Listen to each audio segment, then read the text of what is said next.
அவசரத்துல பர்ஸ மறந்துட்டு போயிட்டேன். என்ன எல்லாரும் ஒரு மாதிரியா இருக்கீங்க?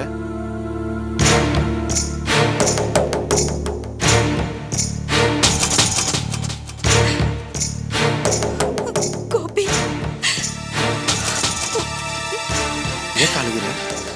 உன் மாமாவை பார்த்து என்ன வார்த்தை கேட்டா தெரியுமா? யாரு? உன் பொண்டாட்டி. என்ன கேட்டா? அவர் நாக்க இழுத்து வச்சு அறுத்துருவாளாண்டா. இதுக்கு மேல பேசினா மரியாதை இருக்காதுன்றா. அதுக்கு பதிலா அவர் செருப்பு கட்டி அடிச்சிருக்கலாம்டா.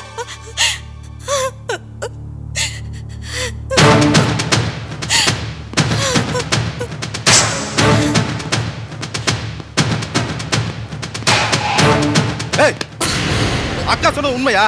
உங்க மாமா என்ன சொன்னாரு தெரியுமா? நீ மாமாவை நாக்க இழுத்து வச்சு அறுத்துறேன்னு சொன்னியா இல்லையா? ஆமா சொன்னேன். அதுக்கு என்ன காரணம் தெரியுமா? உங்களுக்கு கோவற அளவுக்கு என்ன காரணம் வேண்டி கிடக்கு? உங்களை பத்தி கண்டபடி பேசினாங்க. அதனால கேட்டு எடுக்க முடியல. அதான் அப்படி பேசினேன். என்ன நீங்க என் புருஷன்? எப்படி எப்படி? நீங்க என் புருஷங்க. அவங்க அப்படி பேசுறது கேட்டு என்னால சும்மா இருக்க முடியல. இந்த ஒரு விஷயத்தை மட்டும் உனக்கு நான் புருஷங்கிற ஒண்ணு நல்லா ஞாபகம் இருக்குல்ல? மரியாதையா வந்து மாமாட்ட மன்னிப்பு கேட்டு. என் புருஷனை பத்தி அவர் தப்பா பேசினாரு. அதனால நான் அவருக்கு பதிலுக்கு பேசிட்டேன். இதுக்காக நான் அவர்கிட்ட வந்து மன்னிப்பு கேட்டு இருக்க முடியாதுங்க. வார்த்தைக்கு வார்த்தை சும்மா புருஷன் புருஷன் சொல்லாத. அது தகுந்த மாதிரி நடந்துக்க.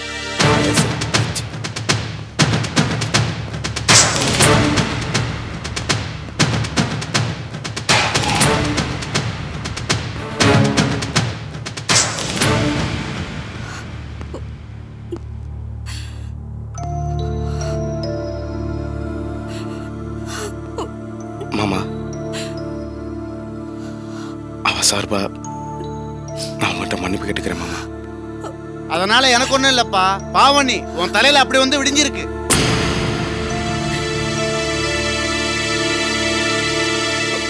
மன்னிச்சிருங்க மாமா.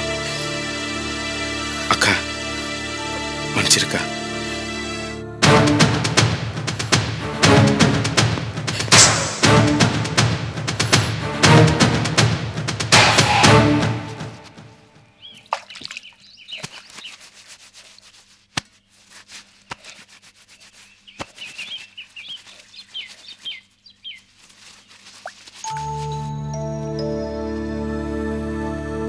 என்ன மாமா சதா எதையாவது யோசிச்சுக்கிட்டே இருக்கீங்க?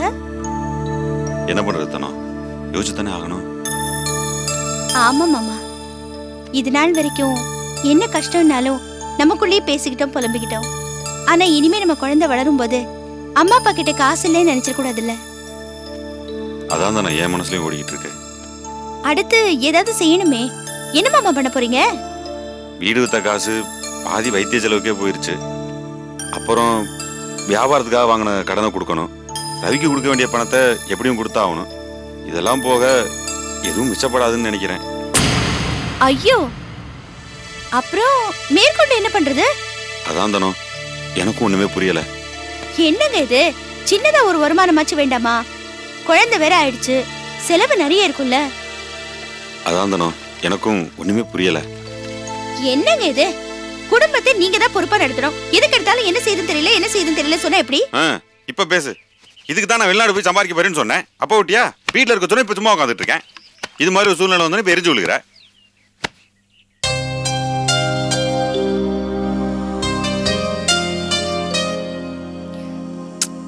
சரி மாமா, இப்படியே பேசிட்டு இருந்தா சண்டைதான் வரும்.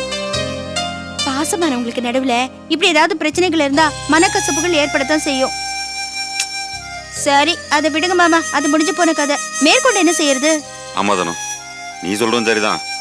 மேற்கொண்டு என்ன பண்றதுன்னு தான் எனக்கு ஒண்ணுமே புரியல.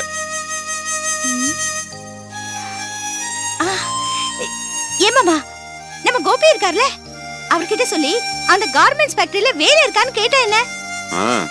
எனக்குள்ளேயும் அப்படி ஒரு எண்ணம் இருக்கு. பாத்தீங்களா மாமா, நம்ம ரெண்டு பேருக்கும் ஒரே எண்ணம் இருக்கு. உடனே அதை செயல்படுத்தினால சரிதானோ, வரேன்.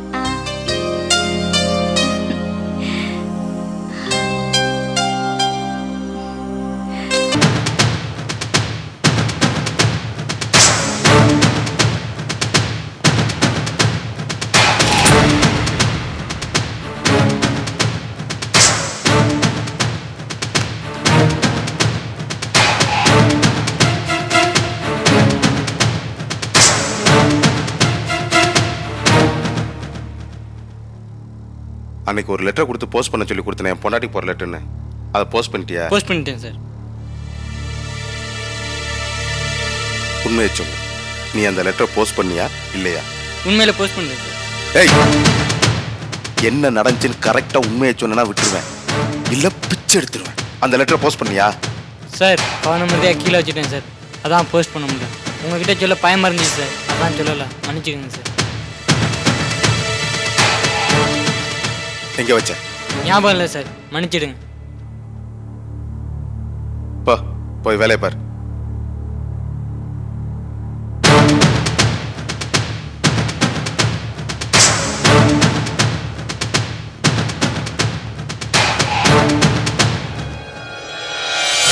ஏதாவது பிரச்சனையா? எதை கேக்குறீங்க? இல்ல, நீங்க ஹனிமூன் ட்ரிப் அது இது வரத்துக்கு லேட் ஆகும், நாங்க உடனே வந்துட்டீங்க. அது அதான் ஏதாவது பிரச்சனையான்னு கேட்டேன்.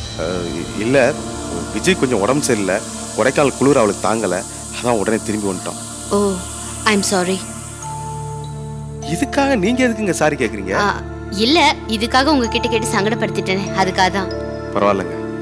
அப்புறம் கோபி, நாளைக்கு என்னோட நிச்சயதார்த்தம், நீங்க கண்டிப்பா வரணும். அட்வான்ஸ் வாழ்த்துக்கள். கண்டிப்பா வர்றேங்க. தேங்க்யூ. கோபி, உங்ககிட்ட ஒண்ணு கேட்கலாமா? தப்பா நினைக்கலன்னா? இதுல என்ன தாராளமா கேளுங்க. வேண்டாம். ஏங்க, ஏதோ கேட்கணும்னு வந்தீங்க, கேட்காம போறீங்க. இல்ல கோபி, இருக்கட்டும், பரவாயில்ல. இங்க பாருங்க, நீங்க ஏதோ கேட்கணும்னு வந்துட்டு ஒண்ணும் இல்லைன்னு சொல்லிட்டு போனீங்கன்னு வச்சுங்க, அது எனக்கு எவ்வளவு குழப்பமா இருக்கும். சொல்லுங்க, என்ன விஷயம்? அது ஒண்ணும் இல்ல, உங்களுக்கும் உங்க மிஸ்ஸஸ் விஜிக்கும் நடுவுல ஏதாவது பிரச்சனையா?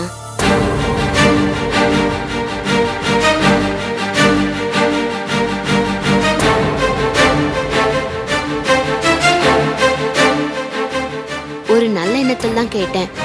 Any problem? அப்படிலாம் எதுவும் கிடையாது. எதுவுமே இல்லையா? அப்படிலாம் எதுவும் கிடையாதுங்க. நீங்க மறைக்கிறீங்க, அப்போ தப்பு உங்க சைடுல தான் இருக்கணும். என்ன சொல்றீங்க? தப்பு என் பேர்ல தான், நான் உங்ககிட்ட கேட்டிருக்க கூடாது. ஆனா இத ஒரு உரிமையில கேட்டேன். I am sorry. இருங்க, நீ என்ன சொல்ல வரீங்க? எனக்கு புரியல. 1 minute. Just a minute. இது என்னன்னு கொஞ்சம் சொல்றீங்களா? ஓ, இதுவா? இது கோட் நம்பர் சார். அப்படியா? கொஞ்சம் டீடைலா சொல்லுங்க. இந்த டீடைல்ஸ் பார்க்கணும்னா சிஸ்டத்துல நம்ம கோட் நம்பர் போட்டா இந்த டீடைல்ஸ் எல்லாம் வரும். அப்படிங்களா? ரொம்ப தேங்க்ஸ். Okay sir. ஏங்க, நீங்க ஏதோ சொல்ல வந்தீங்களே, அத முதல்ல சொல்லுங்க. என்ன விஷயம்? வேண்டாம் கோபி, லீவ் இட். நான் பேசுனது எல்லாத்தையும் மறந்துருங்க, போய் அவங்கவுங்க வேலையை பார்க்கலாம். ஏங்க, நீங்க எதையோ சொல்ல வந்துட்டு திடீர்னு ஒண்ணும் சொல்லாம போனாக்க என்னால எப்படி வேலையை பார்க்க முடியும்? தயவு செஞ்சு உங்களை கெஞ்சி கேட்டுக்கிறேன், நீங்க எதை சொல்ல வந்தீங்களோ அதை சொல்லுங்க. அவசியம் சொல்லிதான் ஆகணுமா? இல்லைன்னா என்னால வேலையை பார்க்க முடியாதுங்க. All right. நீங்க இவ்வளவு கம்பல் பண்றதுனால நான் சொல்றேன். ஆனா நான் தான் இதை உங்ககிட்ட சொன்னேன், நீங்க யார்கிட்டயும் சொல்லக்கூடாது. நாளைக்கு ஏதாவது பிரச்சனை வந்தா கூட யாராவது என்கிட்ட கேட்டா நான் எதுவுமே சொல்லலன்னு தான் சொல்லுவேன். ஏன் தெரியுமா? நாம வெறும் ஃப்ரெண்ட்ஸ் கிடையாது, சொந்தக்காரவங்க. சோ நாம ரெண்டு ஃபேமிலிக்கு நடுவுல இருக்கிற ரிலேஷன்ஷிப்புக்கு எந்த பிரச்சனையும் வரக்கூடாது இல்லையா? அதனால தான் சொல்றேன். அதெல்லாம் சரிதாங்க, முதல்ல விஷயத்தை சொல்லுங்க. அது உங்களுக்கும் விஜிக்கும் நடுவுல ரிலேஷன்ஷிப் சரியில்லையா? விஜி அவ மனசுக்கு பிடிக்காம தான் மற்றவங்க வற்புறுத்தனால தான் உங்களை கல்யாணம் பண்ணிக்கிட்டாலாம்.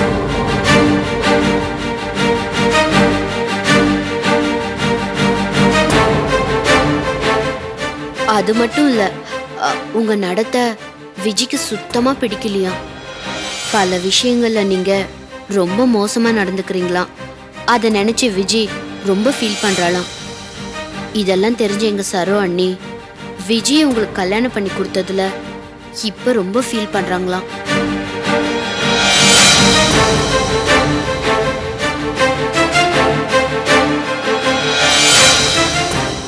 அதான் சரோ அண்ணி அண்ணன் கிட்ட சொல்லிருக்காங்க. எனக்கு தெரிய வந்துச்சு, நான் தான் உங்க வெல்விஷர் ஆச்சே, என்னால கேட்காம இருக்க முடியல, அதான் கேட்டுட்டேன். உங்களை பார்த்தா ரொம்ப பரிதாபமா இருக்கு.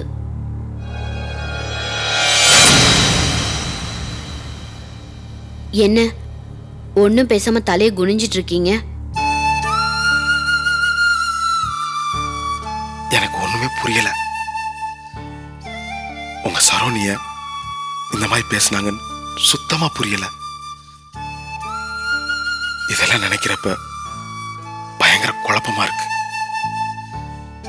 உண்மையை சொல்லணும்னா குழப்பங்கிறத விட வருத்தம் தான் ரொம்ப ஜாஸ்தியா இருக்கு. ஐம் சாரி, நான் எதையோ பேசி அனாவசியமா சங்கடப்படுத்திட்டேன். வரேன்.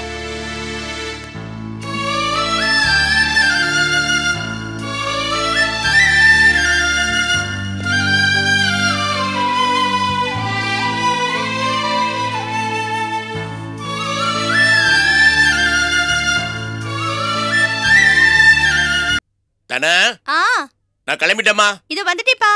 பவானி ஒரு துண்டை கொண்டா. என்னங்கப்பா? சொன்ன ஒன்ன குடுகுடுன்னு போய் கரெக்டா கொண்டாந்த. அதான் தினமும் நான் தானப்பா கொண்டு வந்து தரேன். கொண்டாந்து தார. அப்பா கிளம்பினதை பார்த்தோன்னே நீயா கொண்டாந்து கொடுக்க வேணாமா? சரிப்பா, இத போய் பெரிய விஷயமா சொல்லிட்டு இருக்கீங்களே. அம்மா இது சின்ன விஷயம்தாம்மா. ஆனா சின்ன விஷயத்துல கவனமா இருந்தாதான் பெரிய விஷயத்துல பெருமைப்படலாம். இந்தாங்கப்பா. சரிப்பா, பாவம் அவ சின்ன பொண்ணு தானேப்பா. சின்ன பொண்ணுதான், அதனாலதான் சொல்லி தரேன். பெருசானா சொல்லி கேக்குமாது. வரட்டுமா? ஆட்டுப்பா. போஸ் வரேன்டா. போஸ் மாமா, நான் ஊருக்கு போறேன்னு சொன்னேன்டா. மாமா எனக்கு ஒரு சின்ன யோசனை. என்னது? மாமா உங்களுக்கே தெரியும், நான் ஏதாவது தொழில் பண்ணணும்னு முடிவு பண்ணா அதுல ஏதாவது பிரச்சனை வந்துருது. அது உற்று போசு, அதே நினைச்சு வருத்தப்படக்கூடாது. அதெல்லாம் மறந்துண்ண. அதெல்லாம் ஒருத்தர் ராசிப்பா. ஒருத்தன் பொறிகடல வியாபாரம் பண்ணுவான், பெரிய மனுஷன் ஆயிடுவான். இன்னொருத்தன் தங்க வியாபாரம் பண்ணுவான், உடிச்சு கீழே விழுந்துருவான். இதெல்லாம் அவங்கவுங்க நேரத்தை பொறுத்து இருக்குது. என்ன பாவம், ஆண்டவன் நல்லவங்க உங்களை சோதிக்கிறான். கவலைப்படாதீங்க, உங்களுக்கு ஒரு நல்ல காலம் வரும். அதான் மாமா, எனக்கு ஒரு மனசுல யோசனை தோணுது. எப்படி? நம்ம கோபி இல்ல? ஆமா, கோபிக்கு என்ன? அதான் மாமா, அவரு கார்மெண்ட்ல சொல்லி ஏதாவது வேலை இருந்தா சேர்ந்துக்கலான்னு தனம் சொன்னுச்சு. எனக்கும் தனம் சொல்லதான் சரின்னு தோணுது. என்ன மாமா ஒண்ணுமே சொல்ல மாட்டேங்கிறீங்க? ஒண்ணுமில்ல. பரவாயில்ல மாமா, மனசுல உள்ளத வெளிப்படையா பேசுங்க. சொல்லாமா? எனக்கு ஒண்ணு படுது. சொல்லுங்க மாமா. போசு, முதல்ல மாணிக்கத்துக்கிட்ட பண வரவு செலவு வச்சுக்கிட்ட உங்க 2 பேருக்குள்ள மனஸ்தாபம் வந்து இன்னி வரைக்கும் சரியாகல. அடுத்த ஆப்புல உன் வியாபாரத்துக்கு ரவி உதவி பண்ணாரு. அதுல ஏதோ அசம்பாவி நடந்து அது ஒரு மாதிரி முடிஞ்சு போச்சு. இப்போ கோபி செயல்கிட்ட உதவி கேட்கலான்னு போறீங்களே, உங்க 2 பேருக்குள்ள நல்ல உறவு முறிஞ்சிடக்கூடாதுன்னு நான் பாக்குறேன். இத பாருப்பா, நான் சொல்றேன்னு வருத்தப்படாத. சகலங்க மத்தியில நம்ம சமதியா நிக்கணும். நம்மளை பார்த்து நம்ம சகலையே இலக்காரமா பேசுற மாதிரி சந்தர்ப்பத்தை நாமளே உண்டாக்கிட கூடாது. ஏன்னா உறவுக்கு மத்தியில உதவி கேட்கறதோ வாங்கறதோ கட்டி மேல நடக்கிற மாதிரி ரொம்ப சாக்கிரதையா இருக்கணும். அதுக்காக தான்ப்பா யோசிக்கிறேன். அதனாலதான் போய் சொல்றேன், கோபி கிட்ட உதவி கேட்கறதுக்கு முன்னால இன்னும் 4 தடவை நல்லா யோசிச்சுக்க. சரிம்மா, நான் கிளம்புறேன்.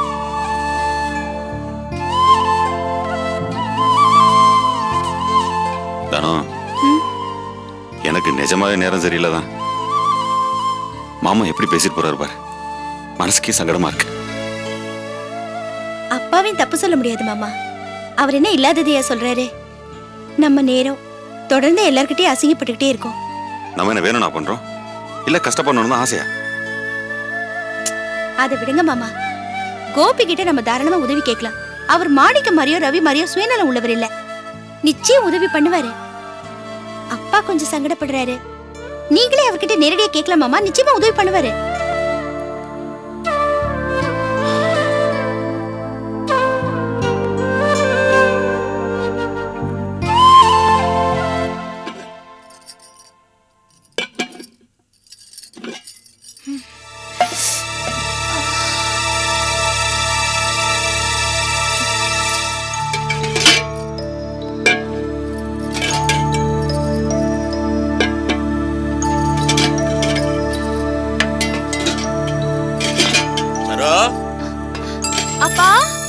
மெதுவா மெதுவா. என்ன இப்படி வேகமா வர? நல்லா இருக்கிறியா? நல்லா இருக்கேன்பா, உட்காருங்க. அப்பா தானே எப்படி இருக்கா? நல்லா இருக்கிறா. குழந்தை? குழந்தை ஜம்முன்னு இருக்குது. அம்மா மாதிரியே பிடிவாதக்காரியா இருக்கும் போல இருக்குது. இப்ப எப்படிப்பா தெரியும்? தெரியுதே, கேன்னு கத்திக்கிட்டே இருக்குது. நாங்க யார் எடுத்தாலும் அடங்க மாட்டேங்குது. தனம் எடுத்தா மட்டும் கப்பல் அடைக்கிறது. இதுக்கு என்ன அர்த்தம்? என்னப்பா, இப்ப அது பச்சை குழந்தை தானே, இப்ப அதுக்கு அம்மாவை மட்டும் தானே தெரியும். அது சரி. ஆனா